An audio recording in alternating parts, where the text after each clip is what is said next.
প্রিয় ছাত্রছাত্রীরা, আজকে তোমরা যারা টেলিভিশনের সামনে বসেছো, RCBS এর পরিচালনায় ক্লাসরুমে তোমাদের সবাইকে আমি স্বাগত জানাচ্ছি। আজকে আমি তোমাদের ক্লাস 12-এর মডার্ন কম্পিউটার অ্যাপ্লিকেশন বিষয়ে কিছু পাঠদান করব, যাতে তোমাদের সামনে যে পরীক্ষাটা আসতে চলেছে সেখানে তোমরা ভালোভাবে তোমাদের বিষয়টাকে লিখতে পারো। তো তার আগে আমরা প্রথমে জেনে নেব আমাদের এই মডার্ন কম্পিউটার অ্যাপ্লিকেশন এই সিলেবাসের মধ্যে মার্কস ডিস্ট্রিবিউশনটা কিভাবে আছে। কেননা তোমাদের পড়াশোনা করতে গেলে একটু বুদ্ধি করে পড়তে হবে, এলোমেলোভাবে পড়লে হবে না। দেখা যাক মার্কস ডিস্ট্রিবিউশনগুলো কীরকম রয়েছে। প্রথমত তোমরা MCQ পাবে, এক নম্বরের প্রশ্ন, এগুলো 21টা থাকবে, ঠিক আছে। নেক্সট শর্ট অ্যান্সার থাকবে 1 নম্বর করে, মোট 14টা। এরপর বড় প্রশ্নের একটা গ্রুপ থাকবে, থার্ড আইটেম, সেটাকে আমরা বলছি ডেসক্রিপটিভ কোশ্চেন। সেটাতে মোট 7 নম্বর করে থাকবে, 5টা নাম্বার, 5টা অ্যান্সার তোমাদের করতে হবে। অর্থাৎ টোটাল 21, 14 আর 35। এই হলো থিওরিতে 70 মার্কস। এর মধ্যে MCQ এবং শর্ট অ্যান্সার, এই যে দুটো পার্ট, এগুলো তোমরা তোমাদের যে টেক্সট বইগুলো ফলো করছো সেখান থেকে তোমরা যেমন প্র্যাকটিস করছো ওগুলো করো। নতুন টেস্ট পেপারস বেরিয়েছে, সেখান থেকেও তোমরা প্র্যাকটিস করো, ওখান থেকে তোমরা আশা করছি পেয়ে যাবে। তবু আমি কিছু আজকে বিশেষ টিপসের মাধ্যমে সেগুলো তোমাদের হেল্প করব। চ্যাপ্টার ওয়াইজ যে আইটেমগুলো রয়েছে তার মার্কস ডিস্ট্রিবিউশনটা আমি তোমাদের বলে দিয়েছি। এখানে সবথেকে গুরুত্ব পাবে যে জিনিসটা, সেটা হচ্ছে 7 নম্বরের প্রশ্ন যেগুলো থাকবে সেইগুলোর প্রতি তোমাদের বিশেষ গুরুত্ব দিতে হবে। কেননা MCQগুলো তোমরা খুঁটিয়ে সিলেবাস অনুযায়ী পড়েছো, সেগুলো তোমরা সবাই বেশিরভাগ পেরে যাবে। 2-1টা হয়তো অসুবিধে হতে পারে, সেগুলো আস্তে আস্তে তৈরি করে নেবে, হাতে এখনও সময় রয়েছে। কিন্তু বড় প্রশ্নগুলো তোমাকে খুব যত্ন সহকারে করতে হবে। এখানে আমি প্রত্যেকটা চ্যাপ্টার ধরে ধরে কিছু কিছু টিপস তোমাদের দেব, যার মাধ্যমে তোমরা আরও একটু সহজভাবে কাজটাকে করতে পারবে। তোমাদের যে চ্যাপ্টার রয়েছে তোমরা সবাই জানো, মোট 5টা চ্যাপ্টার রয়েছে। First chapter combinational logic circuit, তাই তো? ওই কম্বিনেশনাল লজিক সার্কিট থেকে তোমাকে 7 নম্বরের একটা প্রশ্নের মুখোমুখি হতে হবে। সেই প্রশ্নটা করতে গিয়ে তোমরা অনেকেই ছোটোখাটো ভুল করে থাকো, সেইগুলো কিভাবে ঠিক করবে আমি তোমাদের আজকে টিপসের মাধ্যমে দেখিয়ে দিচ্ছি। লক্ষ্য করো, ধরো তোমাকে অ্যাডার সার্কিট করতে দেওয়া হয়েছে, ঠিক আছে। এইবার অ্যাডার সার্কিট তুমি যখন করবে, এর দুটো আছে, হাফ অ্যাডার আর ফুল অ্যাডার। প্রথমে ধরা যাক আমি হাফ অ্যাডার সার্কিটটা আঁকবো। এর দুটো পার্ট,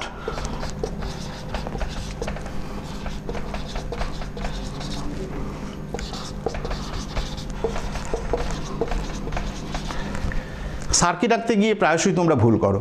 এই জন্য আমি প্রথমেই তোমাদের বলে দিই, তোমরা সার্কিট যখন ড্র করবে অবশ্যই পেন্সিল দিয়ে ড্র করবে, সঙ্গে একটা ছোট স্কেল এবং রাবার রাখবে, কারণ ছোটোখাটো যে ভুলগুলো হবে সেগুলো তোমরা ঠিক করে নিতে পারবে। এটা পেন দিয়ে করবে না, পেন দিয়ে করতে গেলে ভুল হবে, আর সেই ভুলটা তোমরা কিন্তু আর সংশোধন করতে পারবে না। ফলে পেন্সিল দিয়ে ড্র করলে তোমার যদি কোনো ভুল হয় সেগুলো তুমি ঠিক করে নিতে পারবে। এখন দেখো কি করে সহজ করে এই সার্কিটগুলোকে আঁকা যায়। আমরা দুটো অ্যাডার সার্কিটের বিষয়ে আলোচনা করব। নেক্সট সাবট্রাক্টর সার্কিট রয়েছে।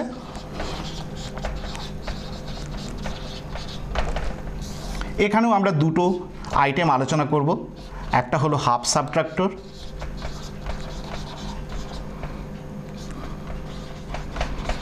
আর আরেকটা হলো ফুল সাবট্রাক্টর।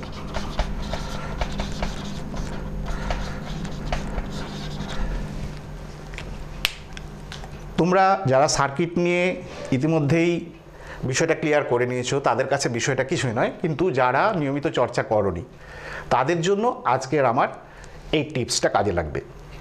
আমরা এমনভাবে সার্কিটটা করে যাব যাতে হাফ অ্যাডারের সার্কিটটা করলে জাস্ট ছোট্ট একটা চেঞ্জ করে দিলেই হাফ সাবট্রাক্টর পেয়ে যাবে। এটা আমি শেখাবো। ঠিক তেমনিভাবে হাফ অ্যাডার ইউজ করে ফুল অ্যাডার তুমি তৈরি করলে, ওই ফুল অ্যাডারটাকে এমন একটা ছোট্ট চেঞ্জ করে দিলেই দেখি ফুল সাবট্রাক্টর সার্কিট তৈরি হয়ে যাচ্ছে। তার মানে কি হচ্ছে, তুমি প্রত্যেকটার সঙ্গে একটা লিঙ্ক রেখে কাজটা করতে পারবে। প্রথমে আমরা আসি হাফ সাবট্রাক্টর সার্কিটটা কিভাবে তুমি বানাবে। তোমরা সবাই জানো, তবুও আমি দেখাচ্ছি। তোমরা সবাই জানো হাফ অ্যাডার বানাতে গেলে দুটো মেন গেট এখানে লাগে, একটা এক্সর গেট আর একটা অ্যান্ড গেট। অর্থাৎ এক্সর গেটের সিম্বল তোমরা সবাই জানো। এর ইনপুট ধরো দুটো দিলাম, একটা এ আর একটা বি, ঠিক আছে। ঠিক তেমনিভাবে আর একটা অ্যান্ড গেট লাগবে। এই অ্যান্ড গেটের ইনপুটে এ থেকে একটা দেবে আর বি থেকে একটা দিয়ে দেবে, কি তাই তো? তাহলে কি হবে, তুমি এই এক্সর গেট, এটা এক্সর না লিখলেও চলবে, সবাই বুঝতে পারছো তোমরা, এটা অ্যান্ড গেট। এবার এই এক্সর গেট থেকে যে আউটপুটটা বেরোবে এটা হাফ অ্যাডার, এইটাকে আমরা বলছি সাম বা যোগফল, কি তাই তো? তাহলে এই সামের এক্সপ্রেশনটা কি হবে, এখানে যদি এ আর বি দিই তাহলে এখানে আমি পাবো এ এক্সর বি, এটা সাম পার্টের এক্সপ্রেশন। ঠিক তেমনিভাবে এখান থেকে অ্যান্ড গেট ইউজ করছি, ন্যাচারালি এইখানে আমি এ দিচ্ছি ইনপুটে, এখানে বি দিচ্ছি, তাই তো? তাহলে এটা যদি সাম হয় এটা কি হবে, দুটো সংখ্যা যোগ করলে একটা সাম হয় আর একটা ক্যারি হয়, তাহলে এটা হবে carry, carry out. Carry out equal two হবে এ বি, মানে এ ডট বি। সুতরাং এই যে তুমি কম্বিনেশনটা আঁকলে এটাই একটা হাফ অ্যাডারের সার্কিট হয়ে গেল। এইবার এই সার্কিটটাকে ব্যবহার করে তুমি একটা ফুল অ্যাডার সার্কিট তৈরি করবে, ঠিক আছে? সেটার কথা আমি পরে আসছি। আমি আগে প্রথমেই বলেছিলাম যে এই সার্কিটটাকেই, হাফ অ্যাডার সার্কিটটাকে কী করে তুমি হাফ সাবট্রাক্টরে নিয়ে যাবে, হাফ অ্যাডার থেকে হাফ সাবট্রাক্টরে নিয়ে যাবে, একটা ছোট্ট চেঞ্জ করবে শুধু। তখন আমি হেডিংটা চেঞ্জ করছি শুধু। ধরো তুমি হাফ সাবট্রাক্টর আঁকতে চাইছো, যখনই তুমি হাফ সাবট্রাক্টর আঁকবে তখন তোমার চেঞ্জটা কি হবে, এই যে আমি জায়গাটা যেটা আমি ইনপুট এ থেকে নিয়েছি অ্যান্ড গেটে দিয়েছি, এই জায়গাতে একটা নট গেট প্রয়োগ করে দেবে, ব্যাস তোমার কাজ শেষ। এবং যথারীতি এখানে আউটপুটটা তখন নামটা চেঞ্জ হয়ে যাবে, এখানে সামের বদলে তুমি লিখবে ডিফারেন্স,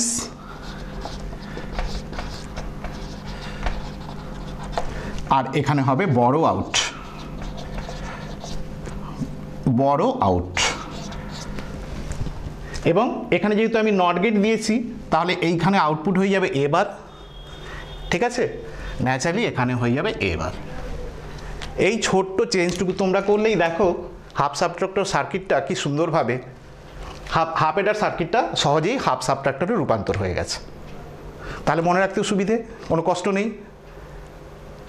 এবার আমরা আসছি অন্য যে দুটো রয়ে গেল, কিভাবে আমরা হাফ অ্যাডার ইউজ করে একটা ফুল অ্যাডার বানাবো।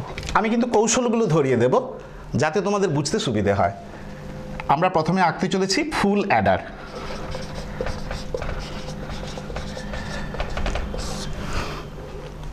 তোমরা সবাই জানো যে একটা ফুল অ্যাডার সার্কিট তৈরি করতে গেলে দুটো হাফ অ্যাডার সার্কিট লাগবে।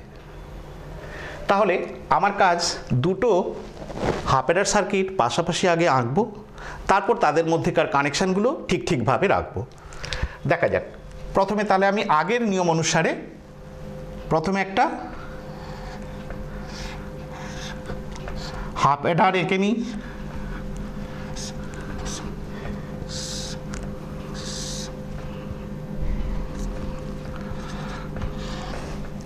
এবার পাশে এটা একটা হাফ অ্যাডার হলো, পাশে আমি আরও একটা হাফ অ্যাডার আঁকছি। দুটো হাফ অ্যাডার আমি পাশাপাশি এঁকে নিয়েছি। এইবার কানেকশানটা আমি এখনও দিইনি। তার আগে তোমরা মনে করো ফুল অ্যাডার সার্কিটের জন্য আমার কটা ইনপুট লাগবে। ফুল অ্যাডার সার্কিটে আমরা কি করি, হাফ অ্যাডার দিয়ে কী করি সেটা আমি বলিনি এর আগে, তোমরা সবাই জানো। হাফ অ্যাডার সার্কিট দিয়ে দুটো বিটের বিয়োগ করি। ফুল অ্যাডার সার্কিট যখন আমরা ব্যবহার করি সেখানে 3টে বিটের বিয়োগ হবে। তাহলে এখানে আমার ইনপুট দুটো নিয়েছি, একটা এ একটা বি। তাহলে আরেকটা নিশ্চয়ই ইনপুট লাগবে যেটাকে আমরা ক্যারি ইন বলছি, মানে অন্য একটা কাজ থেকে সেটা এসেছে ক্যারি ইন। এটা আমি টেনে রাখলাম। এবার কোথায় কিভাবে কানেকশন করব সেই জিনিসটা বলছি, তোমরা মন দিয়ে খেয়াল করো। প্রথমে তোমার কাজ কি হবে, এই প্রথম হাফ অ্যাডার, এইটা একটা হাফ অ্যাডার আর এখানে এইটা একটা হাফ অ্যাডার, এখনো কমপ্লিট হয়নি টোটাল সার্কিটটা। প্রথম তোমার কাজ, এখানে যে এক্সর ফার্স্ট হাফ অ্যাডারের যে এক্সর গেটটা রয়েছে, ওই এক্সর গেটের আউটপুট সরাসরি দ্বিতীয় হাফ অ্যাডারের এক্সর গেটে একটা দিয়ে দাও এবং ওই এক্সর গেটের আরেকটা ইনপুট দ্বিতীয় হাফ অ্যাডারের অ্যান্ড গেটের একটা ইনপুটে দাও। ক্লিয়ার? এবার এই যে তৃতীয় লাইনটা রয়েছে ক্যারি ইন, যেটা এই ক্যারি ইন লাইনটা নিয়ে গিয়ে ওপরের হাফ এক্সর গেটে একটা দাও দ্বিতীয় হাফ অ্যাডারের এবং অ্যান্ড গেটে একটা দাও। কানেকশান সিম্বলগুলো বোঝানোর জন্য একটা করে গোল চিহ্ন দেবে যে এই বিন্দুগুলোতে কানেকশান রয়েছে। ঠিক আছে? অনেক সময় আমরা কি করি, ডিসকানেকশান সিম্বল বোঝাতে এইরকম ইউজ করি, কিন্তু ওটা না করলেও কোনো অসুবিধা নেই। নিশ্চয়ই বুঝতে পেরেছো? এইবার পড়ে রইল দুটো অ্যান্ড গেট, ফার্স্ট হাফ অ্যাডারের অ্যান্ড গেটের আউটপুট এবং সেকেন্ড হাফ অ্যাডারের অ্যান্ড গেটের আউটপুট। এই দুটো এবার কি হবে, তোমার কাজ এই দুটো গেটকে এক জায়গায় নিয়ে এসে এটা একটা অর গেটের মধ্যে দিয়ে দাও, ব্যাস তোমার সার্কিট কমপ্লিট। অর্থাৎ এই মুহূর্তে আমরা সার্কিটটা কমপ্লিট করেছি। এখান থেকে যেটা বেরোবে ফুল অ্যাডারের, এটা হবে সাম আর এইটা হবে ক্যারি আউট। বোঝা গেল? স্বাভাবিকভাবে এর প্রত্যেকটা ধাপে ধাপে এক্সপ্রেশন কি হবে সেগুলো তোমরা একটু ভালো করে এবার লক্ষ্য করো। তার আগে আমি বলে দিয়েছি এইটা হাফ অ্যাডার একটা,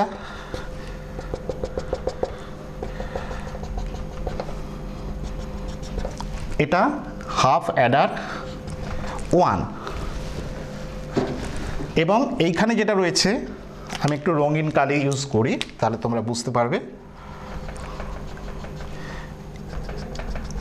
এটা দ্বিতীয় হাফ অ্যাডার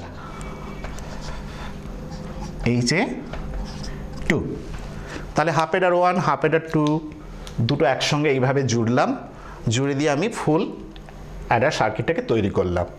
এবার এক্সপ্রেশনগুলো কি কি হবে এবার লক্ষ্য করো। প্রথমে এ বি ইনপুট গেছে এই এক্সর গেট, তাহলে এইখানে আউটপুট তুমি কি পাবে, এ এক্সর বি, তাই কি না? ইনপুট এ দিয়েছি এক্সর গেট, তাহলে এ এক্সর বি এখানে আউটপুট যাচ্ছে। এখানে আমি এ বি ইনপুট আসছে, অর্থাৎ এখানে এ এখানে বি, এটা অ্যান্ড গেট, তাহলে এইখানে আমি আউটপুট পাবো এ বি। ঠিক আছে? তাহলে এইবার আমার এখান থেকে সি আই যাচ্ছে। এইবার পরের ধাপে কি হচ্ছে, এই সি আই এখান থেকে গিয়ে এখানেও একটা এসছে, এই সি আই এখানেও একটা এসছে। ঠিক আছে? তাহলে এই এক্স দ্বিতীয় হাফ অ্যাডারের এক্সর গেটে একটা এ এক্সর বি আর একটা সি আই গিয়েছে, তাহলে এইখানে সাম ইকুয়াল টু কী হবে, A XOR B XOR C I.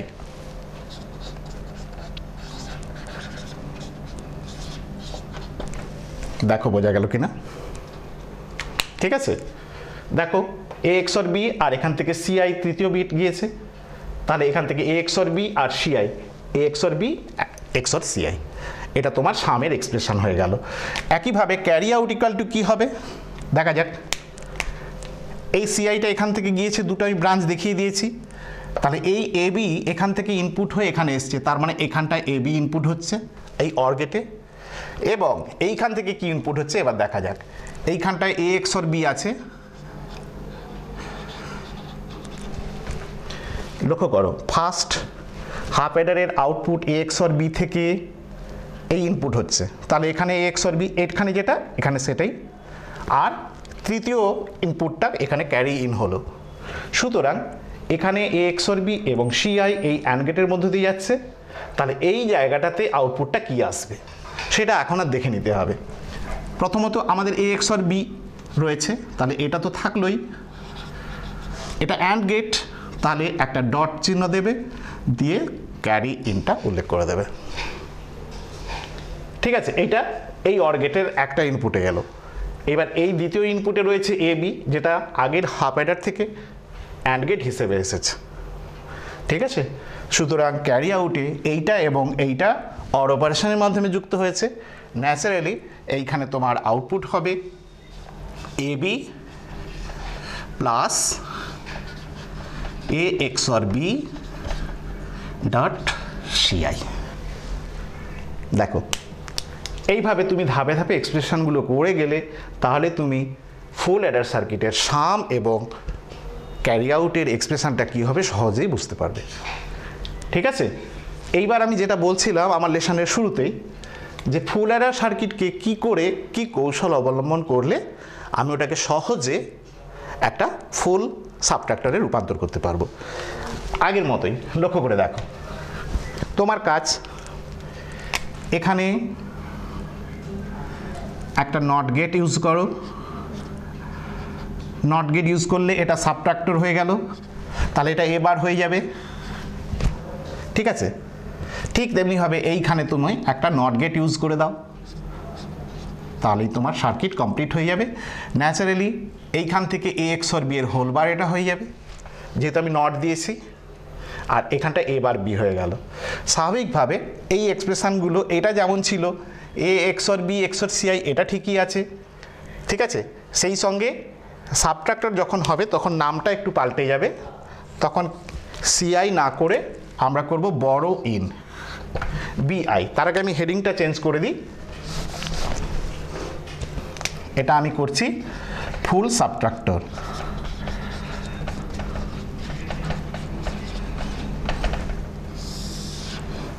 ঠিক আছে, তো স্বাভাবিকভাবে ফুল সাবট্রাক্টরের সার্কিটটা চেঞ্জ হয়ে গেছে, শুধুমাত্র দুটো নট গেট আমি চেঞ্জ করেছি, এবং স্বাভাবিকভাবেই এক্সপ্রেশনটাও একটু একটু করে চেঞ্জ হয়ে যাবে। দেখো, এখানে এ এক্সর বি রয়েছে, এখানে সিআই গেছে, তাহলে সাম ইকুয়াল টু সাম নয়, তখন এখানে ডিফারেন্স হয়ে যাবে আর এটা বড় আউট হয়ে যাবে। আমি মুছে দিচ্ছি, লক্ষ্য করো, এখানে ডিফারেন্স কথাটা লিখতে হবে। ডিফারেন্স ইকুয়াল টু কি পেলাম, এ এক্সর বি, এ এক্সর বি এটা গেছে, সঙ্গে এখান থেকে সিআই এর বদলে হয়ে গেল বিআই, অর্থাৎ বড় in C A XOR B XOR BI. দেখো এইটা আসছে, এটা কিন্তু বিআই বড় ইন। ঠিক আছে, তাহলে এখানে ডিফারেন্সের এক্সপ্রেশনটা হয়ে গেল। এবার আমরা এইখানটাতে বড় আউটটা বের করব। বড় আউট ইকুয়াল টু কী হবে, দেখো লক্ষ্য করে, এইখানটা এ এক্সর বি এর হোল বার এসেছে, তাহলে এইখানটা একটা হোল বার দেবে। সিআই এর বদলে বড় ইন অর্থাৎ বিআই দেবে, যেমন এখানটা আমরা বিআই ইউজ করেছি, এই বিআইটাই তো এই লাইন দিয়ে যাচ্ছে, এখানে বিআই গেল, এইখানে সিআই এর বদলে এখানটায় বিআই হয়ে যাবে বড় ইন। তাহলে আমরা এখানে পেলাম এই এ এক্সর বি এর হোল বার ডট বিআই পেলাম, এই অর গেটের ইনপুটে গেল, এবং এখানে আমার কি এলো, এই এ বার বি এই লাইন দিয়ে এসছে, এখানটা এ বার হয়ে গেল।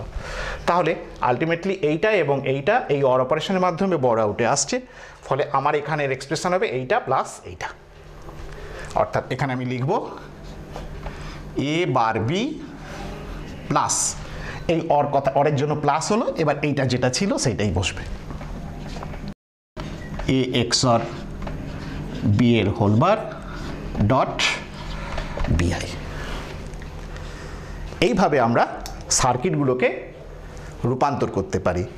তাহলে এইবার তুমি চিন্তা করে দেখো, তুমি 4টা সার্কিট শিখলে, সহজ উপায়ে আমি শেখালাম half adder, full adder, half subtractor, full subtractor.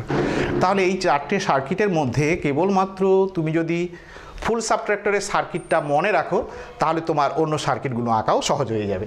Full subtractor circuit তোমরা যেমন এঁকেছিলে সেই রকমভাবে আবার এঁকে দিচ্ছি। দেখো, একটা অ্যান্ড গেট দিলাম,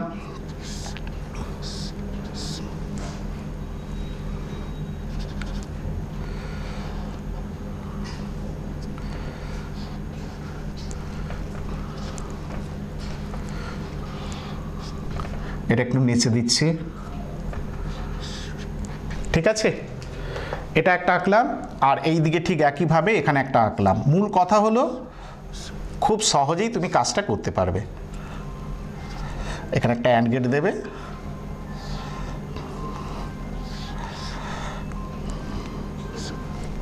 আর তৃতীয় একটা লাইন আনো, এনে ওপরে একটা দাও, আর এখানে একটা দাও।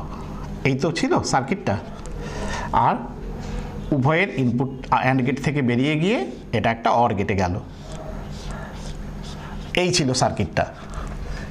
ঠিক আছে, এটা যদি আমি ফুল অ্যাডার, ফুল সাব অ্যাডার ভাবি, হ্যাঁ অ্যাডার, ফুল অ্যাডার ভাবি নয়, ফুল অ্যাডারই এঁকেছি, তাহলে এই ফুল অ্যাডারের সার্কিটের ক্ষেত্রে আমি যদি একে ফুল সাবট্রাক্টরে রূপান্তর করতে চাই, তাহলে আমার কি করলাম, শুধু এই দুটো জায়গায় একটা নট গেট প্রয়োগ করব। সেটাই আমি করে দেখিয়েছিলাম। এই নট গেট শুধু একটা এখানে অ্যাপ্লাই করে দেবে, তাহলেই তোমার সার্কিটটা হয়ে যাচ্ছে। তার মানে কি, তুমি এই ফুল সাবট্রাক্টর সার্কিটটা যদি মনে রাখো, তাহলে উভয় ক্ষেত্রে নট গেটটা তুমি যদি অফ করে দাও, দিয়ে যদি জুড়ে দাও, তাহলে তোমার হয়ে যাবে ফুল অ্যাডার। আর নট গেটটা যদি দাও তাহলে হবে ফুল সাবট্রাক্টর।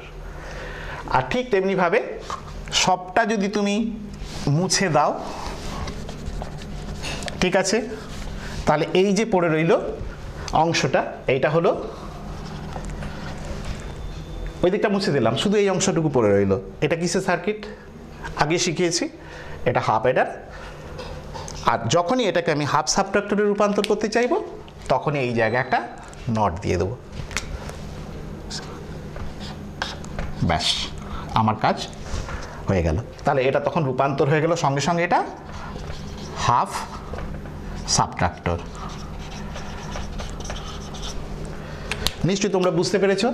অর্থাৎ কি দাঁড়ালো, half adder, full adder, half subtractor, full subtractor, এই চারটা সার্কিটের মধ্যে তুমি যদি ফুল সাবট্রাক্টর সার্কিটটা মনে রাখো, তাহলে তোমার চারটা সার্কিটই কাভার হয়ে যাচ্ছে।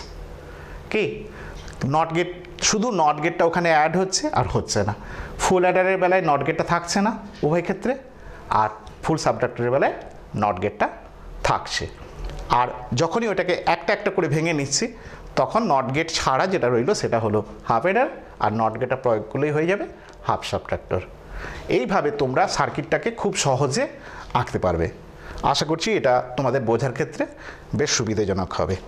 এইভাবে তোমাদের প্রথম অধ্যায় থেকে বাকি যে সমস্ত সার্কিটগুলো রয়েছে সেগুলো তোমরা প্র্যাকটিস করো। তার মধ্যে মাল্টিপ্লেক্সার, ডিমাল্টিপ্লেক্সার, এনকোডার, ডিকোডার, এই সমস্ত সার্কিটগুলো ওখানে রয়েছে। এখানে তো বেশি সময় আমি পাবো না, ফলে সব বিষয়ে এখানে আলোচনা করাও যাবে না। তো প্রথম অধ্যায় থেকে আমি তোমাদের সার্কিট নিয়ে আলোচনা করলাম।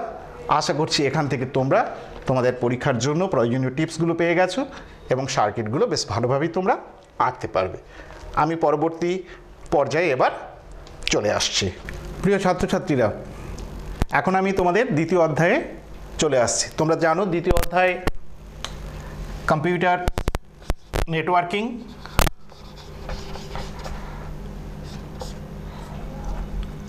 Computer networking and internet.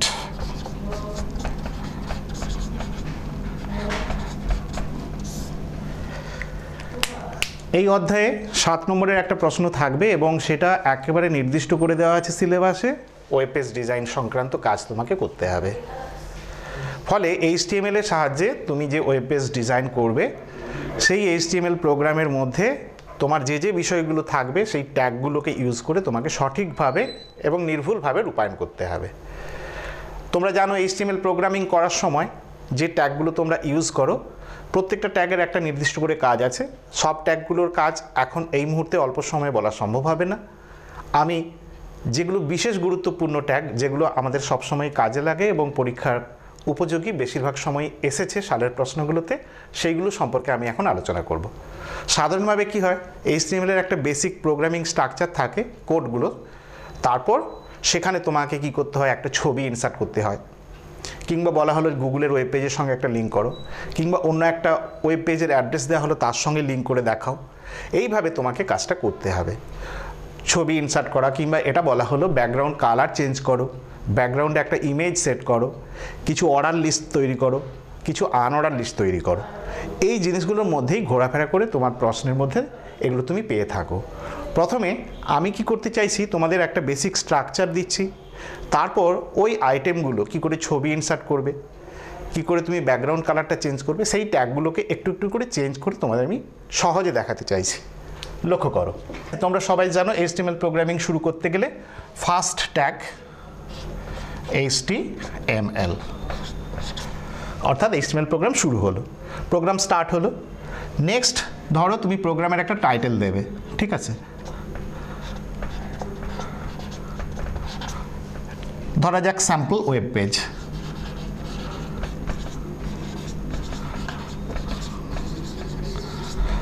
দেওয়ার পর টাইটেল ট্যাগটা শেষ করে দেবে।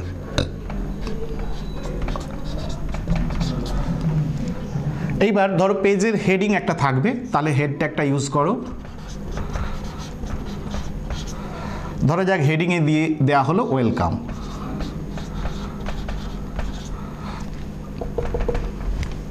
দিয়ে এই হেড ট্যাগটা শেষ করে দাও।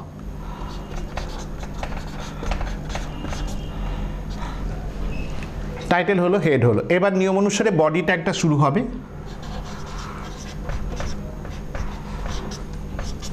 এইবার ধরো তোমাকে বলা হলো যে বডি ট্যাগের মধ্যে তুমি তোমার নামটা রাখো, তাহলে বডি ট্যাগ শুরু করার পর একটা লাইন গ্যাপ দেওয়ার জন্য তুমি চাইলে BR ট্যাগটা ইউজ করতে পারো। পরেও এটা পরে দিলেও চলবে, বা এখানে না দেওয়াই ভালো, পরের লাইনে দেব। বডি ট্যাগের মধ্যে তুমি তোমার নামটা দিলে, নেম ধরো সুজিত সেন, ওকে। দেওয়ার পর এইবার তুমি একটা BR ট্যাগ ইউজ করো। BR ট্যাগটা দিলে কি হবে, একটা লাইন গ্যাপ হবে, লাইন ব্রেক হবে, অর্থাৎ নিচের লাইনে পরবর্তী লেখাটা থাকবে। এবার ধরো অ্যাড্রেস দিলে, ধরো তমলুক, দিয়ে এখানেও একটা BR ট্যাগ অ্যাপ্লাই করে দাও। তাহলে কি হবে, অ্যাড্রেসটার নিচে পরে যে লাইনটা তুমি লিখবে সেটাও এক লাইন গ্যাপ হয়ে যাবে। আচ্ছা, ধরা যাক এইভাবে তুমি আরও কিছু লিখলে, লেখার পর বডি ট্যাগটা শেষ করে দিলে।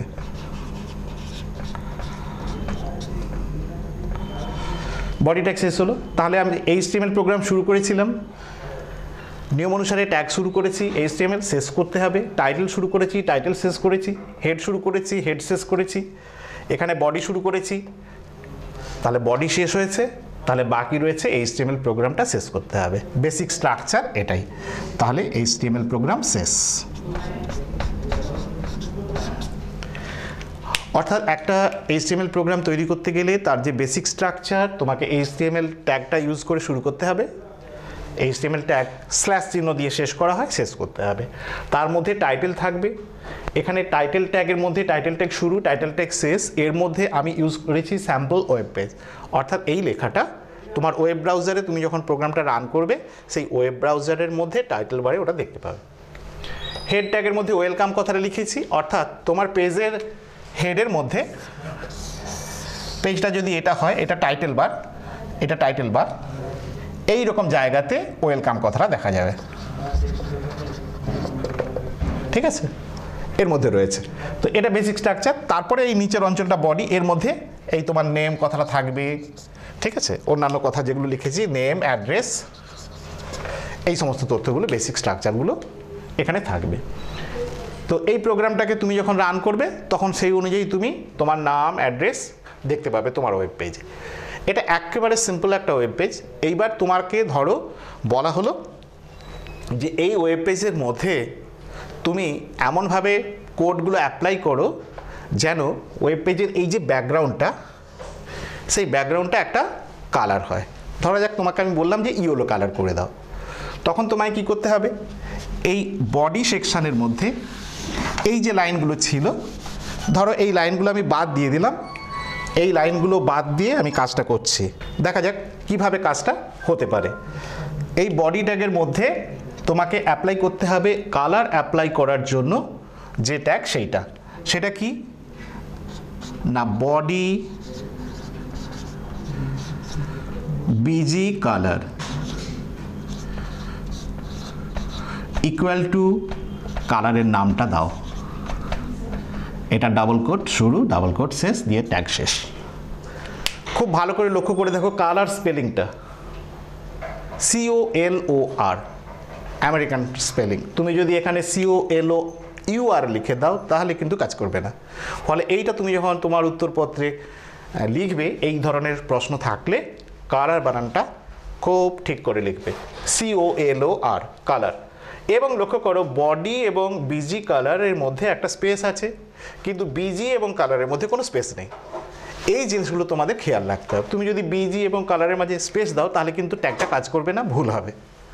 ফলে লেখাটা সঠিকভাবে তোমাকে লিখতে হবে, বডি বিজি কালার, ঠিক আছে?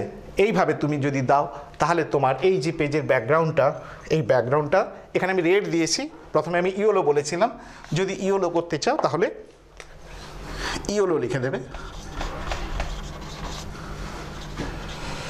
দিয়ে ট্যাগটা শেষ করে দেবে, তাহলেই তোমার পেজটা হলুদ রঙের হয়ে যাবে। এইভাবে কালারের জায়গায় শুধু তুমি কালারটা চেঞ্জ করবে, এইভাবে body busy colour.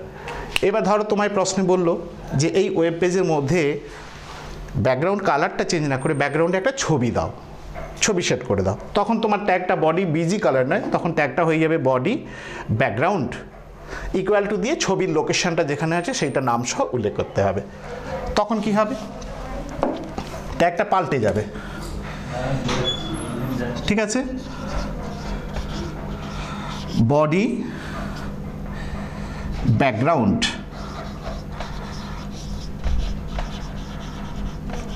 Equal to, এবার ছবির লোকেশনটা দেবে। ধরা যাক ছবিটা আছে সি ড্রাইভে, C:/photo ডট এক্সটেনশন নাম JPEG দিয়ে ট্যাগটা শেষ করো, ব্যাস এটা দিলেই হয়ে যাবে, বডি ব্যাকগ্রাউন্ড ইকুয়াল টু এইটা, ঠিক আছে? এইভাবে তুমি ট্যাগগুলোকে একটা একটা অ্যাপ্লাই করবে, দেখবে তোমার কাজগুলো সহজ হয়ে যাবে। ঠিক তেমনিভাবে তোমাকে বডি কালার, বডি ব্যাকগ্রাউন্ডের বদলে যদি বলা হয় একটা ছবি ইনসার্ট করো, ছবি ইনসার্ট করার জন্য যে ট্যাগটা আমরা ব্যবহার করি সেটা হলো IMG ট্যাগ, IMG ট্যাগ, ঠিক আছে? এই ট্যাগটাকে ব্যবহার করে আমরা ছবি ইনসার্ট করতে পারবো।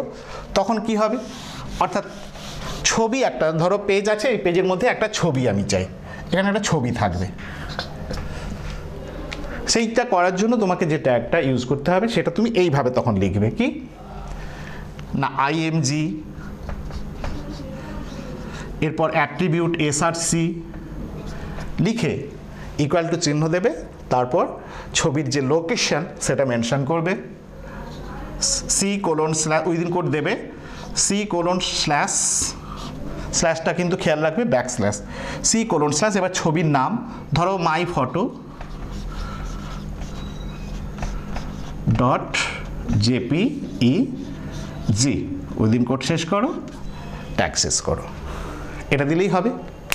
সুতরাং এইভাবে তুমি ট্যাগগুলোকে অ্যাপ্লাই করবে, অর্থাৎ ইমেজ ইনসার্ট করার জন্য IMG SRC equal to URL, ছবির লোকেশন দিলাম, ট্যাগটা শেষ করলাম, তাহলে কাজটা খুব সহজ হলো। মূল স্ট্রাকচারটা কিন্তু একই রয়েছে, তার মধ্যে আমি শুধু এই ট্যাগগুলোকে ইউজ করলাম। তাহলে আমরা কালার চেঞ্জ করলাম, ব্যাকগ্রাউন্ডে ইমেজ দিলাম, এবং পার্টিকুলার একটা ছবি ইনসার্ট করা সেটাও আমরা শিখে গেলাম এর মাধ্যমে। এইবার ধরো তোমাকে বলা হলো যে না তুমি এইরকম একটা লিস্ট বানাও, একে আমরা বলছি লিস্ট। তো দু ধরনের হয়, তোমরা সবাই জানো, অর্ডার লিস্ট এবং আনঅর্ডার লিস্ট।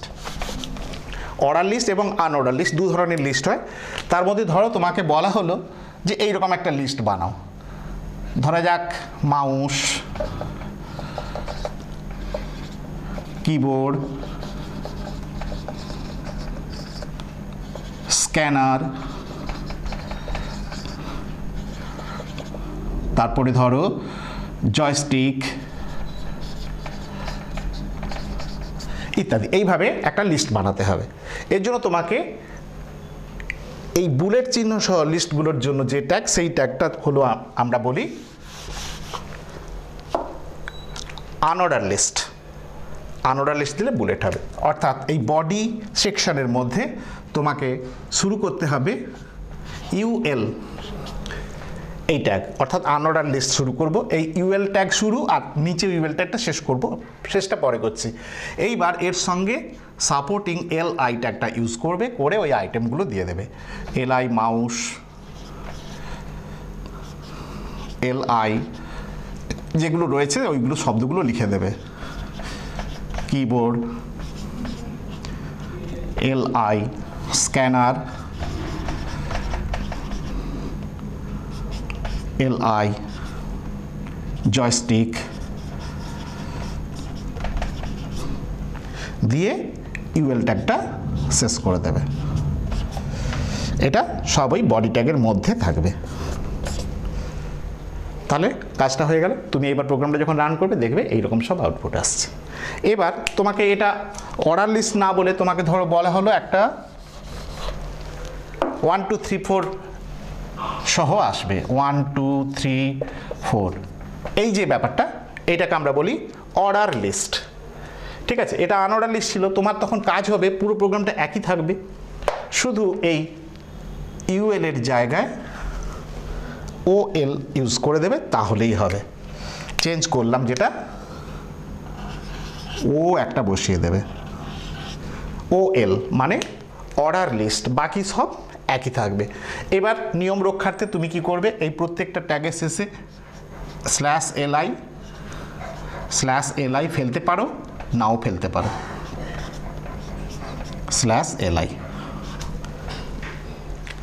এইভাবে তুমি তোমার প্রোগ্রামের মধ্যে অর্ডার লিস্ট এবং আনঅর্ডার লিস্টকে খুব সহজে ব্যবহার করতে পারবে। তাহলে বুঝতে পারছো, ফলে HTML প্রোগ্রাম কিন্তু খুব একটা কঠিন নয়, যথেষ্টই সোজা। HTML পার্টে এইভাবে সাধারণভাবে একটা প্রোগ্রাম তোমাকে লিখতে দেওয়া থাকে, যে প্রোগ্রামটা তুমি লেখো, তারপর ওই কোনো একটা পেজের সঙ্গে লিঙ্ক করো। হ্যাঁ, লিঙ্ক, হাইপার লিঙ্ক। তখন তুমি কি করবে, হাইপার লিঙ্ক মানে তোমরা সবাই জানো যে দুটো ওয়েব পেজের মধ্যে বা একটা ওয়েব পেজের সঙ্গে আর একটা কোনো ওয়েব পেজে লিঙ্ক করা হয়, সম্পর্ক স্থাপন করা হয়। এর জন্য অ্যাঙ্কার ট্যাগ ব্যবহার করা হয়, যেটা এ নামে পরিচিত। href এই অ্যাট্রিবিউটের সাহায্য নিয়ে তুমি এই কাজটা করতে পারবে। ঠিক আছে, হাইপার লিঙ্ক করার জন্য তুমি কি করবে, ধরা যাক তোমাকে বলা হলো যে তোমার এই ওয়েব পেজের মধ্যে ক্লিক হেয়ার বলে একটা কথা রাখো। ঠিক আছে, এই ক্লিক হেয়ার কথাটাতে যেই তুমি ক্লিক করবে এটা লিঙ্ক থাকবে, ওই লিঙ্কে ক্লিক করলেই তোমার গুগলের ওয়েব পেজটা খুলে যাবে। তখন তোমার ট্যাগটা এই বডি সেকশনের মধ্যে কি হবে, এ ফর অ্যাঙ্কার, তারপর অ্যাট্রিবিউট ইউজ করো href, hyper link reference, next equal to চিহ্ন দেবে, তারপর যে পেজটার সঙ্গে লিঙ্ক করবে সেই পেজের ইউআরএল দেবে। ফর এক্সাম্পল আমি গুগল বলেছি, http://www.google.com, ট্যাগটা শেষ করো। এরপর যে টেক্সটটা দেবো সেই টেক্সটটা হচ্ছে ক্লিক হেয়ার। এই ক্লিক হেয়ার কথাটাকে এরপর দাও,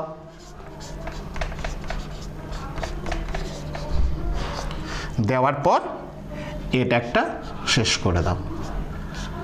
ব্যাস, দেখো একটা ছোট্ট লাইন আমি অ্যাড করলাম, href ইকুয়াল টু, এখানটা উইদিন কোড দিয়েছি, উইদিন কোডটা শেষ করে দেবে অবশ্যই।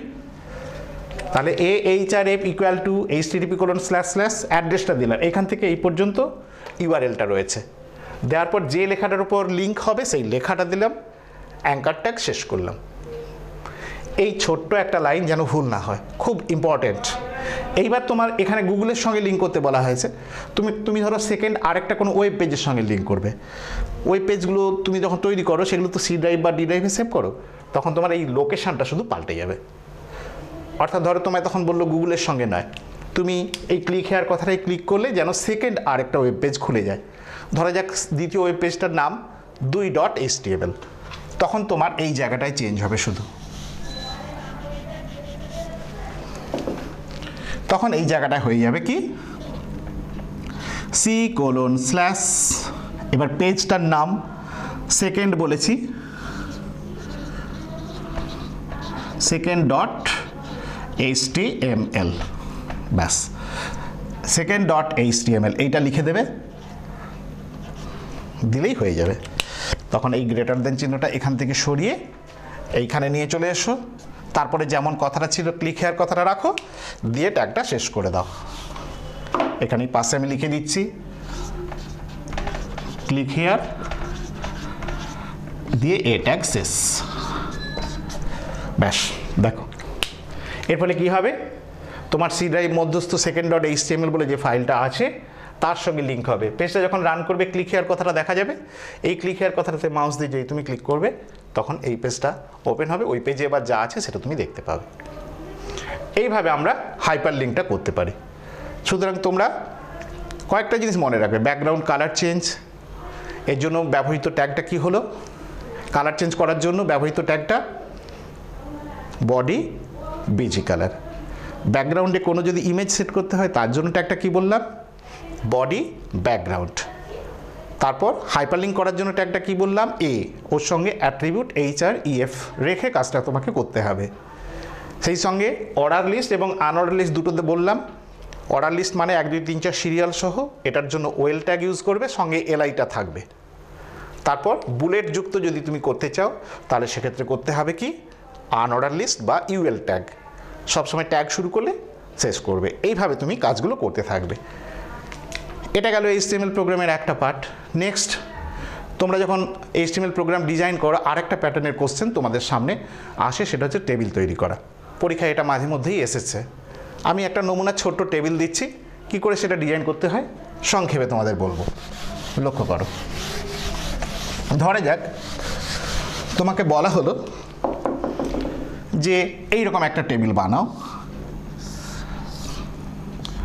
যেখানে 4টে কলাম থাকবে আর 2টো রো থাকবে। এই ধরো বলা হলো, আমি একটা রো মুছে দিচ্ছি, এখানে সময় কম তাই আমি টেবিলটা ছোট করে নিলাম। বলা হলো 4টে কলাম এবং 3টে রো রাখো।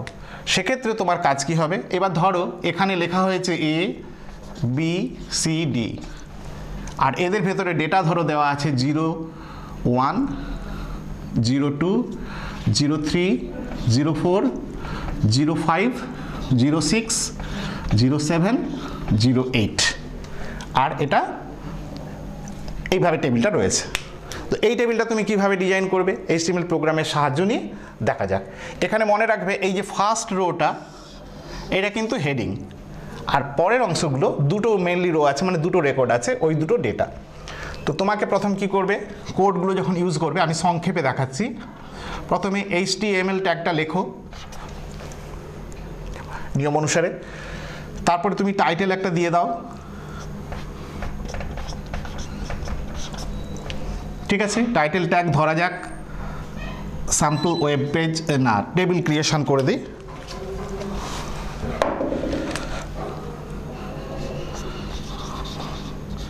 টেবিল ক্রিয়েশন দিয়ে টাইটেল শেষ করলাম। নেক্সট, হেড কিছু বলা নেই, হেড কিছু বলা নেই যখন দেওয়ার কোনো দরকার নেই। যদি টেবিলের এখানে ধরো একটা ক্যাপশন যদি দেয়, ধরো স্টুডেন্টস লিখে দিল, স্টুডেন্ট সংক্রান্ত ধরো ডেটা আছে কোনো জায়গাতে, তখন তুমি কি করবে, এই টাইটেলের পরে হেড পোর্শনটা যেহেতু নেই, তখন তুমি এই হেডিংয়ে স্টুডেন্টস কথাটা দিয়েও ব্যবহার করতে পারো, অর্থাৎ ওই হেডিংটাকে ক্যাপশন হিসেবেও তুমি দেখাতে পারো। সেক্ষেত্রে তুমি কি করবে, এই টাইটেলটা দেওয়ার পরে হেডটা যেহেতু নেই, তাহলে এখানে হেড ট্যাগটা আগে এমনি বসিয়ে দেবে ম্যাচ করার জন্য, আর এখানে হেড ট্যাগটা শেষ করে দেবে। এক্ষেত্রে কি হবে, হেড ট্যাগটা ইনঅ্যাক্টিভ হয়ে যাবে, শুধুমাত্র টাইটেল ট্যাগটা তোমার টাইটেল বারে ডিসপ্লে হবে, কিন্তু স্ট্রাকচারটা আমার মেনটেন হয়ে গেল, হেড টাইটেল ইউজ হয়ে গেল। নেক্সট, এইবার তোমার টেবিলটা স্ট্রাকচার করার জন্য মূল ট্যাগটা স্টার্ট করবে। টেবিল বর্ডার ইকুয়াল টু 1 দেবে, 1 দিলে দাগটা বোঝা যাবে। তারপর ওইখানে স্টুডেন্টস ক্যাপশন আছে, তাই ক্যাপশন বলে একটা ট্যাগ আছে, সেই ক্যাপশন ট্যাগটা তোমরা ইউজ করবে।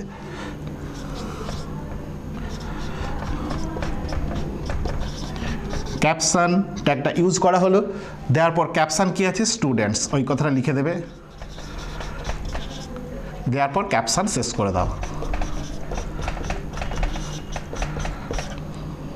ব্যাস, তাহলে কী হবে, স্টুডেন্টস ক্যাপশনটা পেয়ে গেল। এইবার মূল টেবিলটা শুরু হবে। টেবিল মূল শুরু করার জন্য ট্যাগটা হচ্ছে টেবিল, আগেই শুরু করে দিয়েছি, টেবিল বর্ডার ইকুয়াল টু 1, ক্যাপশনটাও দিয়ে দিয়েছি। ঠিক আছে, তুমি চাইলে পরবর্তী যে এইবার আসল কাজ সেইটা এবার শুরু করো। এই রোটা ক্রিয়েট করব, ঠিক আছে। এর জন্য টিআর ট্যাগ ইউজ করবে, টিআর ট্যাগ দিয়ে টেবিলের রো ক্রিয়েট করা হয়। TR align equal to center করে দেবে। লক্ষ্য করো সেন্টার বানানটা, TRE লিখলে কিন্তু হবে না, আমেরিকান স্পেলিং দিতে হবে CENTER। Okay, TR align equal to center, অর্থাৎ সমস্ত টেবিলের মধ্যেকার লেখা এবং রোগুলো সব মিডিল সেন্টার বরাবর থাকবে। আমি এই লাইনটা ক্রিয়েট করছি। এরপর ওইটা টেবিল হেডার, তাই আমাকে TH ট্যাগটা ইউজ করতে হবে। করার পর ফার্স্ট হেডার রয়েছে A, তাই আমাকে TH A লিখে দিতে হবে। ওকে, নেক্সট হেডার রয়েছে B কলামের, ফলে আমাকে নেক্সট দিতে হবে TH ট্যাগ ইউজ করে B। এইভাবে থার্ড ফোর্থ বসিয়ে যাচ্ছি। TH equal to C, next TH D দিয়ে টিআর ট্যাগটা শেষ করে দাও। এই যে আমি কোডটা লিখলাম, লক্ষ্য করো তোমরা, এই এতটা, এই যে জায়গাটা করলাম, এই জায়গাটার জন্য কিন্তু আমার এই ফার্স্ট রোটা ক্রিয়েট হলো। এখানে প্রথমটা টেবিল হেডার, তাই টিআর ট্যাগের সঙ্গে TH ট্যাগটা অ্যাপ্লাই করে কাজটা আমরা করলাম। ঠিক এই একই নিয়মে এই যে কটা লাইন ব্যবহার করেছি, এই কটা লাইনকে রিপিট করব, রিপিট করে আমরা সেকেন্ড রোটা ক্রিয়েট করব, মানে সেকেন্ড রেকর্ড, ফার্স্ট রেকর্ড। তখন কি হবে, এই কটাকেই আমরা ফলো করব বোঝার সুবিধের জন্য। আমি ওপরের অংশটা মুছে দিচ্ছি।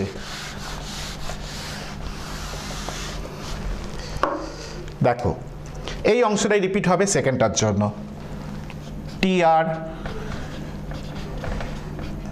TR align equal to center, next.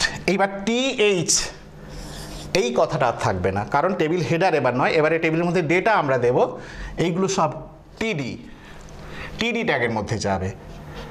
TD 01, TD 02,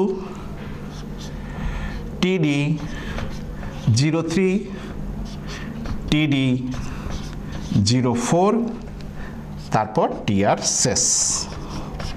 এই কটা লাইনের জন্য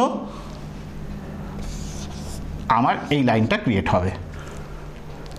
এইভাবে পরবর্তী একই রকম রিপিট করবে, পরবর্তী লাইনের জন্য একই স্ট্রাকচার এই থাকবে, শুধু টিডির এই ডেটাগুলো পাল্টে দেবে 5, 6, 7, 8। অর্থাৎ পরবর্তী রো ক্রিয়েট করার জন্য আমার লাইনগুলো হবে কি কি, ওই একই রকম হবে। TR align equal to center, next TD data 05, next table data 06, next table data 07, next table data 08, next TR শেষ। এইভাবে আমি টেবিলটা ক্রিয়েট করলাম, আর একদম শুরুতে আমি টেবিলটা শুরু করেছিলাম, ফলে এর নিচে টেবিল ট্যাগটা শেষ করবে। তার আগে বডি ট্যাগটা আমি ইউজ করেছি, বডি ট্যাগটা আগে শেষ, টেবিলটা আগে শেষ করো, টেবিল ট্যাগ শেষ, বডি ট্যাগ শেষ, তারপর HTML শেষ। এইভাবে তুমি তোমার প্রোগ্রামটাকে কমপ্লিট করতে পারবে, তাহলে এইরকম হয়ে যাবে। এবার কি হবে, আমি একটা স্যাম্পল এখানে দিলাম, তোমার পরীক্ষাতে এই 1, 2, 3, 4 এর বদলে ওখানে হয়তো এটা নেম ফিল্ড থাকলো, তখন এর নিচে নিচে নাম থাকতে পারে, এখানেও সেই অনুযায়ী ধরো অ্যাড্রেস থাকলো, এইভাবে থাকতে পারে। তোমাকে তোমার ডেটা অনুযায়ী এই স্ট্রাকচারে ফেলে টেবিলটা ডিজাইন করে নিতে হবে। ঠিক আছে, HTML প্রোগ্রাম সম্পর্কে মোটামুটি এই রকম ধারণা থাকলেই তোমাদের কাজগুলো চলে যাবে। এবার আমি দ্বিতীয় অধ্যায়ে শেষ করে তৃতীয় অধ্যায়ে আসছি। তৃতীয় অধ্যায়ের নাম DBMS।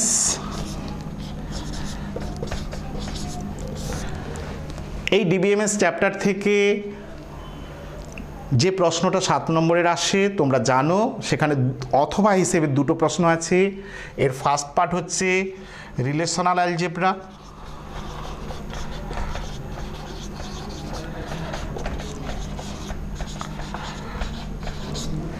এর অথবা হিসেবে থাকবে SQL। ঠিক আছে, এখানে রিলেশনাল অ্যালজেব্রা পার্ট থেকে দুটো তিনটে প্রশ্ন মিলিয়ে 7 নম্বরের একটা থাকবে, অথবা SQL পার্ট থেকে একটা টেবিল দিয়ে বা নাম দিয়ে তার থাকবে, সেগুলো অনুযায়ী তোমাকে SQL প্রোগ্রামে কোয়ারি করতে হবে। অনেক সময় আবার মিক্সডও থাকতে পারে। খুব ইম্পর্টেন্ট চ্যাপ্টার এটা। SQL পার্টটা থেকে নিখুঁতভাবে যদি তুমি করতে পারো তাহলে ফুল মার্কস তুমি পাবে, কিন্তু রিলেশনাল অ্যালজেব্রা থেকে অপেক্ষাকৃত সহজ, সেখানে তুমি কাজটা খুব সহজে করতে পারবে। রিলেশনাল অ্যালজেব্রাতে যে আইটেমগুলো তোমার রয়েছে সিলেকশন, প্রজেকশন, তারপর set union, set difference, set intersection এবং নেক্সট দুটো part Cartesian product, natural join, এই কটা আইটেম রয়েছে। এগুলোর প্রত্যেকটার ক্ষেত্রেই তোমার এই জিনিসটার কাজ কি, ধরো সিলেকশন অপারেশনের কাজ কি আর একটা উদাহরণ দিয়ে বুঝিয়ে দাও, প্রজেকশন অপারেশনের কাজ কি একটা উদাহরণ দিয়ে বুঝিয়ে দাও। এইভাবে মূলত প্রশ্নগুলো এসে থাকে। খুব ছোট্ট উত্তর, খুব সহজ উদাহরণের সাহায্যে এগুলোকে দেখানো যায়। এখন আমি একটা টেবিল তৈরি করে দেখাচ্ছি, যার মধ্যে কিছু ডেটা থাকবে, ওই অপারেশনগুলোকে কিভাবে এক্সপ্লেন করা যায় আমি বলবো। দেখো, তার আগে তোমরা সবাই জানো সিলেকশন অপারেশনের চিহ্ন, সিলেকশন অপারেশনের চিহ্ন সবাই জানো, সিগমা চিহ্নটা। ঠিক আছে, প্রজেকশনের চিহ্ন জানো, পাই চিহ্ন। এই সিম্বলগুলো শর্ট অ্যান্সার এবং MCQতে তোমরা বেশিরভাগ সময় পাবে। সিলেকশন, প্রজেকশন, ইউনিয়ন, ইউনিয়নের চিহ্ন এই ইউর মতো দেখতে। ঠিক এটার উল্টে যদি তুমি দাও তাহলে কি হবে, ইন্টারসেকশন।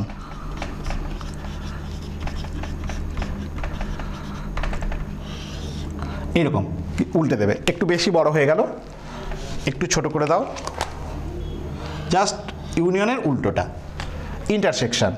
নেক্সট সেট ডিফারেন্স, এর আগে সেট কথাটা ব্যবহার করতে পারো, সেট ইউনিয়ন, সে তিনটে সেট অপারেশন। সেট ডিফারেন্স এর সিম্বলটা হচ্ছে মাইনাস চিহ্ন। নেক্সট আরও দুটো রয়েছে, কার্টেসিয়ান প্রোডাক্ট, কার্টেসিয়ান প্রোডাক্ট গুণ চিহ্ন এবং ন্যাচারাল জয়েন,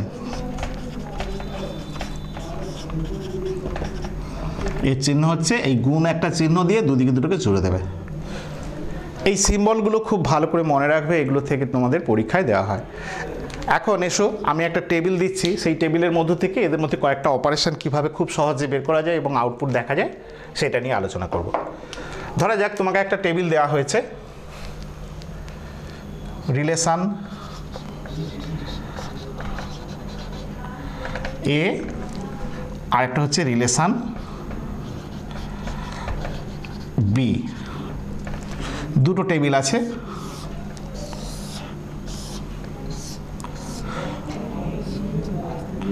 ধরা যাক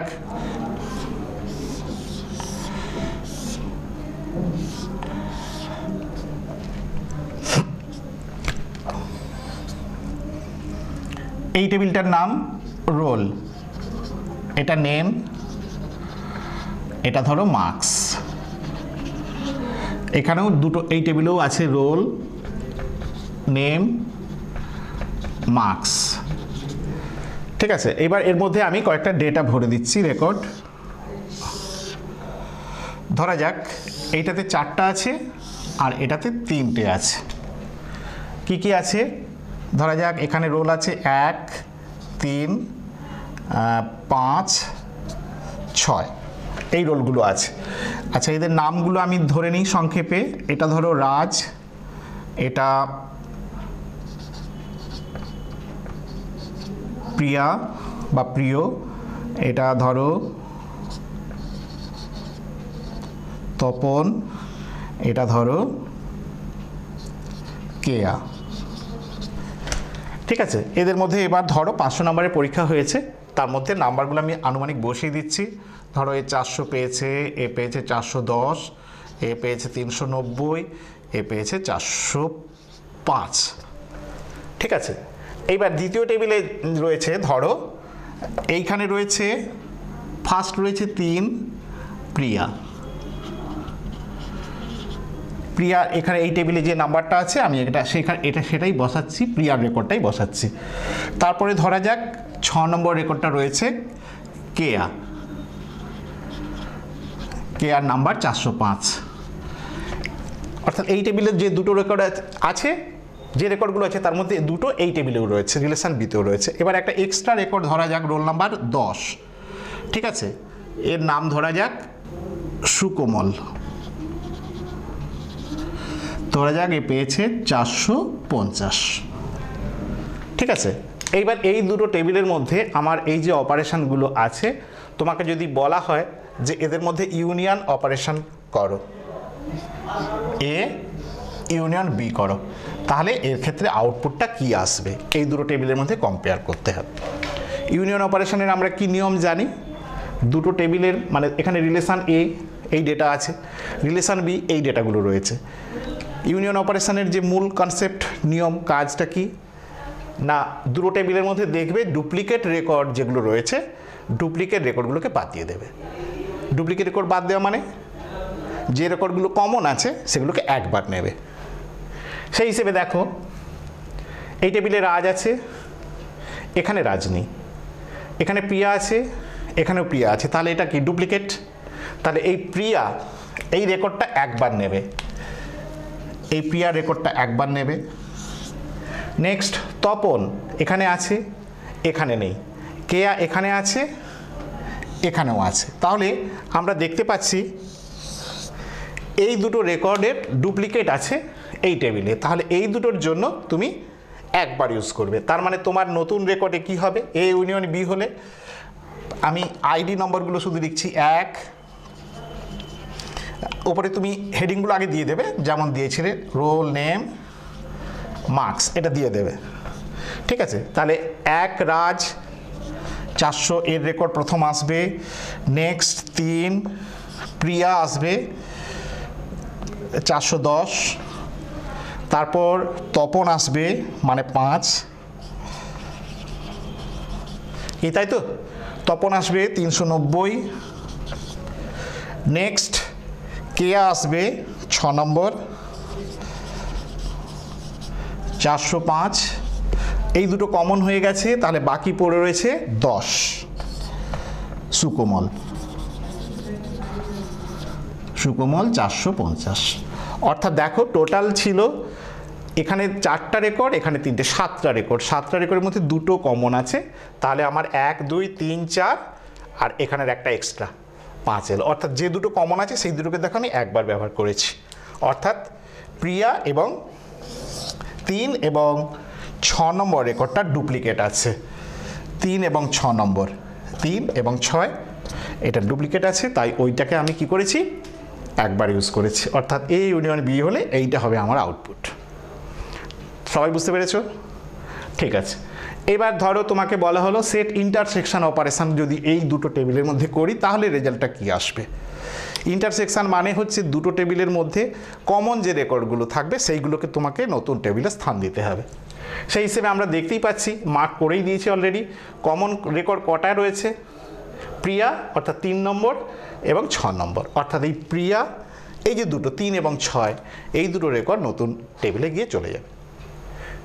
কারণ ইন্টারসেকশন মানে হলো দুটো টেবিলের মধ্যে যেটা কমন রেকর্ড থাকবে সেই রেকর্ডটা নিয়ে তুমি নতুন রিলেশন তৈরি করবে। ঠিক আছে, ঠিক তেমনিভাবে তোমাকে যদি সেট ডিফারেন্স করতে বলা হয়, অর্থাৎ এ মাইনাস বি করতে বলা হয়, ঠিক আছে, এই দুটো টেবিলের মধ্যে, তখন রেজাল্ট কী হবে?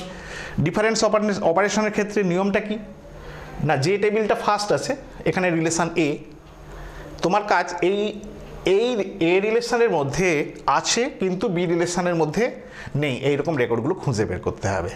এ টেবিলে আছে কিন্তু বি টেবিলে নেই, সেইটাই হবে এ মাইনাস বি এর আউটপুট। লক্ষ্য করো, এ টেবিলে আছে রাজ, বি টেবিলে রাজ নেই, তাহলে এ টেবিলে আছে কিন্তু বি টেবিলে নেই, সুতরাং তোমার এখানে 1 রাজ 400, এইটা তোমার বিয়োগফলে একটা আসবে। প্রিয়া এখানে রয়েছে, তাহলে এটা বিয়োগ আউটপুটে আসবে না। তপন এখানে আছে, এখানে নেই, তাহলে তপনের রেকর্ডটাও আসবে, ওটা বসিয়ে নেবে তোমরা। নেক্সট কেয়া এখানে আছে, ওখানেও আছে, তাহলে এটা আসছে না। বাকি 10 নম্বর এখানটায় পড়ে আছে, এটা অন্য টেবিলের, এ টেবিলে নয়, সুতরাং আমার এইটা হবে এ মাইনাস বি এর আউটপুট। অর্থাৎ এ মাইনাস বি করলে তোমাকে দেখতে হবে প্রথম টেবিলে আছে কিন্তু দ্বিতীয় টেবিলে নেই, এটাই হবে এ মাইনাস বি এর আউটপুট। কার্টেসিয়ান প্রোডাক্ট যদি করি সেক্ষেত্রে কি হবে? প্রত্যেকটা রেকর্ডের সঙ্গে গুণ করতে হবে তোমাকে, মানে ফার্স্ট এই রেকর্ডটাকে গুণ করবে এর সঙ্গে, আবার এই রেকর্ডটাকে এর সঙ্গে গুণ করবে, তারপর এটাকে এর সঙ্গে গুণ করবে। ঠিক একইভাবে এইটাকে প্রথমে এর সঙ্গে গুণ করবে, তারপর এটাকেই এর সঙ্গে গুণ করবে, আবার এটাকে এর সঙ্গে গুণ করবে, মানে প্রত্যেকটা রেকর্ডকে, প্রথম টেবিলের প্রত্যেকটা রেকর্ডকে ডান দিকের টেবিলের প্রত্যেকটা রেকর্ডকে গুণ করে তোমাকে আউটপুটটা দেখাতে হবে, ঠিক আছে? এটা কার্টেসিয়ান প্রোডাক্ট। ন্যাচারাল জয়েন অপারেশনটা একটু বেশ বড়, সেটা এই মুহূর্তে এই জায়গাতে আমি দেখাতে পাচ্ছি না। ওখানে 3টে অপারেশনের মাধ্যমে কাজটা হবে।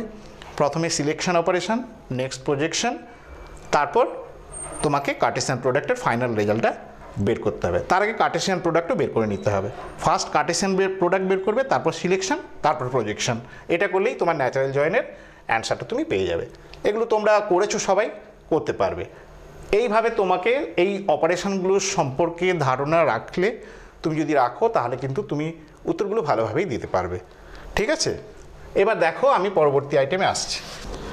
তাহলে আমরা এতক্ষণ যে আলোচনাগুলো করলাম সেটা আমাদের 3টে মেন চ্যাপ্টার আমি আলোচনা করে নিয়েছি।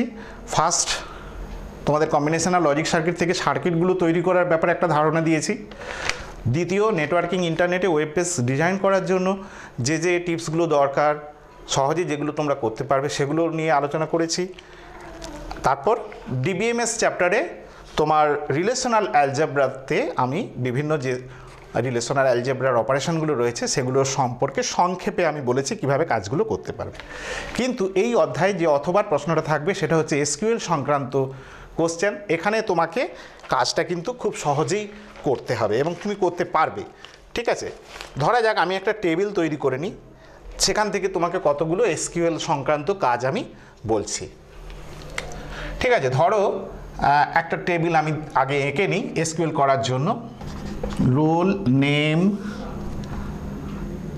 তারপরে ধরো সেক্স, তারপরে ধরো অ্যাড্রেস। আচ্ছা, অ্যাড্রেসের বদলে আমি সিটি দিচ্ছি, ফিল্ডটা সিটি বলে একটা ফিল্ড আছে, এবং মার্কস ধরো আছে। এইবার এর মধ্যে রেকর্ডগুলো রয়েছে, ঠিক আছে? এইবার এখানে তোমার ডেটা ধরো 1 2 3 4 5 6 নেমের জায়গায় ধরো তুমি লিখলে ইত্যাদি। এখানে ডেটাগুলো তোমার ভরা আছে, এগুলো পরীক্ষার প্রশ্নে দেওয়া থাকবে, ফলে আমি ডেটাগুলো দিয়ে সময় নষ্ট করছি না। আর টেবিলটার নাম ধরো রিলেশন দেওয়া আছে স্টুডেন্টস, পরীক্ষার প্রশ্নে এটা দেওয়া থাকবে, নাও থাকতে পারে। না থাকলে তখন কি হবে? এই ফিল্ডগুলোর নাম দিয়ে তখন এইভাবে লেখা থাকবে, কি এইরকম থাকবে, স্টুডেন্টস দিয়ে ব্র্যাকেটের মধ্যেই ফিল্ডের নামগুলো লেখা থাকবে, রোল নেম, সেক্স, সিটি আর মার্কস। অর্থাৎ এভাবেও থাকতে পারে, টেবিল যে থাকবে তারপর মানে নেই, এটা দিয়েও বলা যেতে পারে। অর্থাৎ তোমাকে বুঝে নিতে হবে এখানে স্টুডেন্টস হচ্ছে টেবিলের নাম, তার মধ্যে এই ফিল্ডগুলো আছে, শুধু ডেটা নেই, আউটপুটটা তোমাকে দেখাতে হবে না। টেবিলের আকারে দেওয়া থাকলে ডেটা থাকবে, আউটপুটটা তোমাকে দেখাতে হবে। তো আমি ধরে নিচ্ছি প্রশ্নে এইটা আছে, এটা নয়। তাহলে এর উপর নির্ভর করে তোমাকে ধরো এবার এসকিউএল করতে বলা হচ্ছে কি 3-4টা তো স্কোয়ারই দেবে, ওর মধ্যে 7 নম্বরের একটা প্রশ্ন থাকবে। ধরো তোমাকে বললো যে এইখান থেকে যে সমস্ত স্টুডেন্টদের নাম এ দিয়ে শুরু সেগুলোকে সেপারেট করো এসকিউএল কমান্ড ইউজ করে। তখন তুমি কি লিখবে? যে সমস্ত স্টুডেন্টদের নাম এ দিয়ে শুরু, এখানে তো সব নাম আছে পরপর, এগুলো সব নাম আছে লেখা, ডেটা আছে। এভাবে তোমার, আমি এখানে 5টা রেকর্ড দেখিয়েছি, অনেক বেশি রেকর্ড থাকতে পারে। তো সেক্ষেত্রে তোমাকে কি লিখতে হবে? সিলেক্ট কমান্ডটা আগে লিখবে, তারপরে অল রেকর্ড নেওয়ার জন্য সিলেক্ট স্টার, তারপর ফর্ম কথাটা লিখবে, তারপর টেবিলের নাম students, select star from students মানে সমস্ত রেকর্ডগুলো সিলেক্ট করতে বলছি স্টুডেন্টস টেবিল থেকে। এবার প্রশ্নে আমি কি বলেছি? যাদের নাম এ দিয়ে সিলেক্ট স্টার ফ্রম স্টুডেন্টস, এরপর হোয়ার ক্লজটা ইউজ করবে, ঠিক আছে? হোয়ারের পরে আমাকে প্রশ্নে আমি কি বলেছি? যে সমস্ত স্টুডেন্টদের নাম এ দিয়ে শুরু, ঠিক আছে? তাহলে হোয়ার ফিল্ডের নাম কি? নেম, হোয়ার নেম, পাশেই লিখবে তোমরা লাইক, তারপর সিঙ্গেল কোট দিয়ে একটা পার্সেন্ট চিহ্ন দেবে, দিয়ে এ, এইটা লিখে দিলেই হবে। এবং স্টেটমেন্ট শেষ করার পর একটা সেমিকোলন দেবে। এই সেমিকোলন চিহ্নটা দিয়ে স্টেটমেন্টটা শেষ করা হয়। খুব ইম্পর্টেন্ট টাস্ক কিন্তু স্টেটমেন্ট শেষ। অর্থাৎ select star from students where name like পার্সেন্টে, এইটা লিখে দিলে কি, এই লাইনটা খুব ইম্পর্টেন্ট। এই লাইক স্টেটমেন্ট দিয়ে কী হবে? একটা প্যাটার্ন ও সার্চ করে নেবে। অর্থাৎ এই দিয়ে যাদের শুরু, এই নামগুলো ওই নাম ফিল্ডের ওপর নেওয়া হয়েছে, ফিল্ডের নাম এখানে যা থাকবে তোমাকে তাই দিতে হবে, ঠিক আছে? এইভাবে তুমি কাজটা করতে পারবে। ঠিক একইভাবে ধরো তোমাকে বলা হলো এখানে তো মার্কস বসানো আছে, 405 বা 400, 430, 250 বা 230, 390, 400। ধরো তোমাকে এটা বলা হলো যে সমস্ত স্টুডেন্টরা 400 বা তার বেশি মার্কস পেয়েছে তাদের তালিকা একটা করো। তখন তোমার কি হবে? ওই একই রকম থাকবে, সিলেক্ট স্টার ফ্রম স্টুডেন্টস দেওয়ার পর হোয়ার, এই ক্লজটা থাকবে, মার্কস বলেছি, ফিল্ডের নাম where marks greater then equal to 400 দিয়ে স্টেটমেন্ট শেষ করে দেবে। এইভাবে তুমি এসকিউএল করবে। এসকিউএলের মধ্যে আরও অনেক স্টেটমেন্ট রয়েছে, বিটুইন রয়েছে, অ্যান্ড রয়েছে। যখন দুটো শর্ত পূরণ করতে বলবে তখন অ্যান্ড স্টেটমেন্ট দেবে, ঠিক আছে? সেটা কীরকম? ধরো বলা হলো যে সকল ছাত্রী কলকাতা শহরে থাকে, ধরো প্রশ্ন করে এখানে নাম, সেক্স এবং সিটি ফিল্ড আছে, যে সকল ছাত্রী কলকাতা শহরে থাকে তাদের আলাদা করো এসকিউএল কমান্ড দিয়ে। তো সেক্ষেত্রে তোমার কী হবে? ফার্স্ট সেক্সটাকে জাজ করতে হবে, ওটা ফিমেল কিনা, ঠিক আছে? এখানে নিশ্চয়ই ফিমেল বা এফ কথাটা লেখা থাকবে। ধরো এটা রাজেশ যদি দিই তাহলে এটা মেল থাকবে, এইভাবে কোথাও কোথাও এফ থাকবে, কোথাও এম থাকবে, এই ডেটাগুলো থাকবে। তাহলে এই ক্ষেত্রে আমি দুটো কন্ডিশন টেস্ট করতে পারবো। তখন কি লিখবো? Select star from students where sex equal to single কোটের মধ্যে এফ ছাত্রী বলেছি, and city equal to Kolkata দিয়ে স্টেটমেন্ট শেষ করে দেবে। এইভাবে তুমি কাজটা করতে পারবে। এখানে অ্যান্ড দিলাম, অর্থাৎ দুটো কন্ডিশন টেস্ট হলো, sex equal to F, city equal to Kolkata. এইভাবে তুমি কাজগুলো করতে পারবে।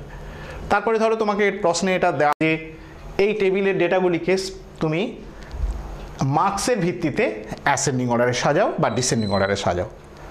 তখন তুমি কি অর্ডার বাই স্টেটমেন্টটা ইউজ করবে। সেক্ষেত্রে সিলেক্ট স্টার ফ্রম স্টুডেন্ট এটা ঠিকই থাকবে, ঠিক আছে?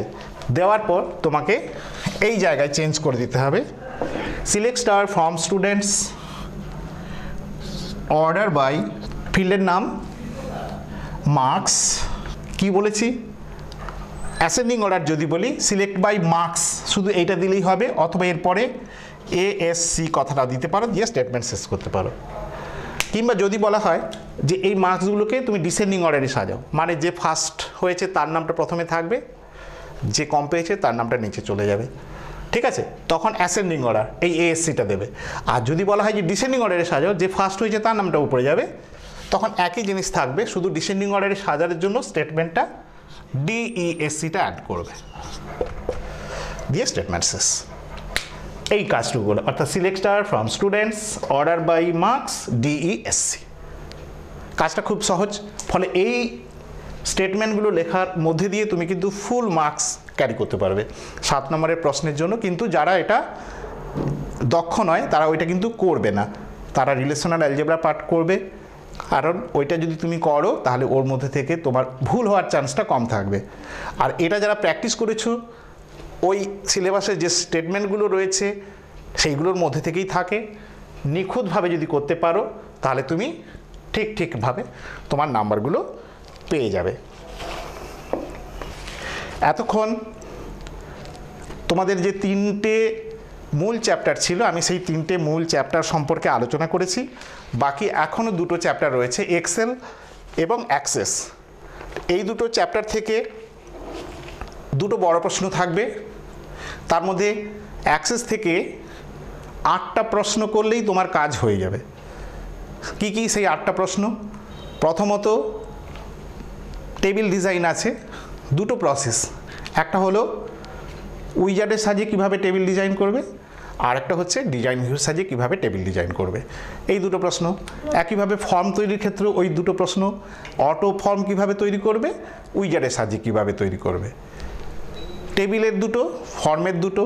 এইভাবে রিপোর্টের ক্ষেত্রেও অটো রিপোর্ট কী করে বানাবে, উইজার্ডের সাহায্যে কী করে বানাবে। এই 6টা প্রশ্ন। রিলেশনশিপ থেকে একটা বড় প্রশ্ন আছে, কিভাবে 2টো টেবিলের মধ্যে রিলেশনশিপ স্থাপন করবে, সেই স্টেপটা তোমাকে উদাহরণ দিয়ে দেখাতে হবে, এবং কয় প্রকারও কী কী, এই একটা জায়গা রয়েছে। ফলে এইভাবে তুমি যদি সিলেক্টেড বেশ কিছু প্রশ্নগুলো করে যাও, তার মধ্যে তোমাদের এসে যাওয়ার চান্স রয়েছে। আর ওখান থেকে কোয়ারি একটা প্রশ্ন রয়েছে, কিভাবে তুমি কোয়ারি করবে মাইক্রোসফট অ্যাক্সেসে, এইগুলো রয়েছে। আর এক্সেল থেকে বড় প্রশ্ন 7 নম্বরের জন্য, ওই এডিটিং সংক্রান্ত যে কাজ সেইগুলো থেকে তোমরা প্র্যাকটিস করবে, আশা করছি ওখান থেকে তোমরা পেয়ে যাবে। সাজেশান তোমাদের জন্য তৈরি করেছি 2019 সালে তোমরা যারা উচ্চ মাধ্যমিক পরীক্ষা দেবে, এর মধ্যেই সব লেগে যাবে এটা ভেবো না, কিন্তু এই প্রশ্নগুলো তোমরা অবশ্যই প্র্যাকটিস করে যাবে। এর মধ্যে অনেক কিন্তু পেয়ে যেতে পারো, কিন্তু সব এগুলোই লেগে যাবে এই ভেবে শুধু এটাই করে যাবে, বাকি সিলেবাসের অন্য অংশগুলো পড়বে না, এটা কিন্তু একদমই করবে না। ফলে আমি যেগুলো ভালো মনে করেছি যে এগুলো হয়তো তোমাদের আসার সুযোগ রয়েছে, সেই মতো আমি এটা চ্যাপ্টার ওয়াইজ বানিয়ে দিয়েছি। প্রত্যেকটা চ্যাপ্টার আলাদা আলাদা পেজে রয়েছে, ঠিক আছে। আমাদের টিভির পর্দায় তোমরা এটা এক্ষুনি দেখতে পাবে। তোমরা যে যার মতো করে এটাকে নেওয়ার জন্য প্রস্তুতি নাও, সামনেই পরীক্ষা শুরু হচ্ছে। আর এটা সাজেশনটা তোমরা নিজেদের মতো করে তুলে নেবে। আর সামনে যেহেতু পরীক্ষা আসছে, এটা নিয়ে এখন আপাতত আমি আলোচনায় আসতে পারছি না, সময় আমার খুবই কম। যাই হোক, তোমরা সবাই সামনেই উচ্চ মাধ্যমিক পরীক্ষা দিতে চলেছ। তোমাদের বিষয় মডার্ন কম্পিউটার অ্যাপ্লিকেশন। তোমরা সমস্ত নিয়মকানুন মেনে ডিসিপ্লিন বজায় রেখে তোমরা পরীক্ষা দেবে, এবং সিলেবাসের কারিকুলামে যা যা আইটেম রয়েছে সেগুলো তোমরা অনুসরণ করো।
আমি তোমাদের সবাইকে শুভকামনা জানিয়ে আমার এই অনুষ্ঠান শেষ করছি।